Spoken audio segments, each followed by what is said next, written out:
Друзья, приветствую! Итак, 12-й день работы. Как вы видите, я забрался уже очень высоко. Что мы сделали вчера? Вчера нам удалось подняться 17 рядов, кроме вот этого места.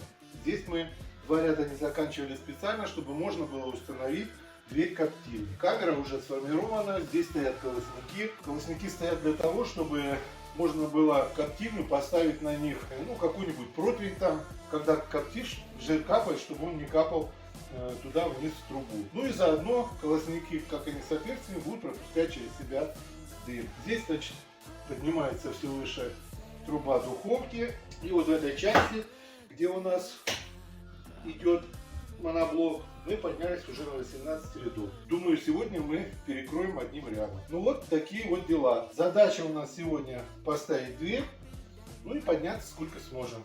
Все, всем пока, привет!